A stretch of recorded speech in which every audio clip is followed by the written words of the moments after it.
नाज़रीन अस्सलाम वालेकुम वरहमतुल्लाहि वबरकातुहू। आगे सर्दियां आ रही हैं और सर्दियों में ये लोगों को होंठ फटने की शिकायत बढ़ जाती है। बाज़ लोगों के तो अक्सर होंठ फटते रहते हैं। उसकी वजह ये होती है कि खून में जब सर्दी की ज़्यादती हो जाती है तो ये होंठ फटना शुरू हो जाते हैं, या फिर गर्द गुबार जब होंठों पे पड़ता है तो तब भी ये होंठ फटना शुरू हो जाते हैं। हुक्का सिगरेट पीने वाले के भी होंठ खुश्की की वजह से फट जाते हैं, और बाज़ लोगों को तेज़ बुखार होने की वजह से भी होंठ फटने की शिकायत हो जाती है। ये असल में विटामिन ए की कमी से ऐसा हो जाता है। और बाज़ लोगों को ये मर्ज़ सर्दियों में तो आर्जी तौर पर पैदा होता है और वो ख़त्म हो जाता है, और बाज़ लोगों को ये मर्ज़ मुस्तकिल तौर पर पैदा होता है। और जिन लोगों को ये मुस्तकिल पैदा होता है ये लोग ख़तरे में होते हैं। इन्हीं को लबों की बवासीर पैदा होती है। लबों की बवासीर भी कहा जाता है, ये होंठों की बवासीर या होंठों का कैंसर, लबों का कैंसर। शुरू में ऐसा होता है कि होंठ सूजते हैं और थोड़े से अकड़ जाते हैं, खुसूसन जो ये नीचे वाला होंठ होता है ना, ये दरमियान में से फट जाता है और इसमें खबीस सी फुंसी निकल आती है। इससे खून या कचलहू ये रास्ता रहता है, और होंठ की जो जिल्द होती है ये मुर्दा होकर स्याह पड़ जाती है, जिसे बाद में काटना पड़ता है। इसका असल और मेन सबब खून में तेज़ाबी मादों का बढ़ जाना होता है। इसके लिए मैं आपको दो नुस्खे लिखवाता हूँ। एक खाने का है और दूसरा लगाने का नुस्खा है।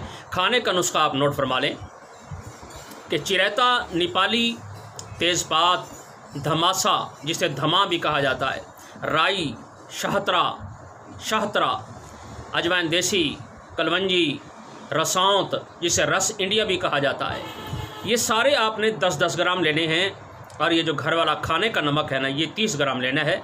और गंदा कामला सार जो है ये 80 ग्राम लेनी है। इन तमाम को कूट कर आपने पाउडर बना लेना है, और घर वाला जो चम्मच है आधा चम्मच सुबह दोपहर शाम पानी के साथ खाना है।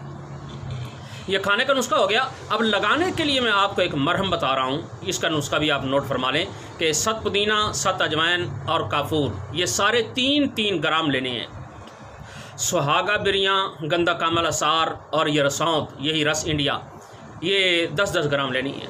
और ये वैजलीन जो है ये 60 ग्राम लेनी है। अब ऐसा करना है कि ये पहली जो 3 चीज़ें हैं ना, 7 पुदीना, 7 अजवाइन और काफूर, इसको आपने एक शीशी के अंदर, छोटी सी शीशी ले लेनी है, उसके अंदर डालकर इसका आपने ऊपर मुंह के ऊपर ना आपने शापर दे देना है, और उसके ऊपर ढकना दे के अच्छी तरह कस के इसे धूप के अंदर रख दें। या आधे पौने घंटे में या 1 घंटे में, तेज़ धूप के हिसाब से हो सकता है 2 घंटे भी लग जाएं अगर धूप कम हो, तो ये सारा का सारा तेल बन जाती है। अब जो वैजलीन के अलावा बाकी 3 चीज़ें हैं ना, ये सुहागा, गंधक और रसौंत, इन तीनों चीज़ों को आपने अच्छी तरह बारीक करना है, खरड़ में डालकर बारीक करें। और ये जो वैजलीन है, वैजलीन को गर्मियों में तो पिघलाने की ज़रूरत नहीं होती क्योंकि वो खुद नरम होती है।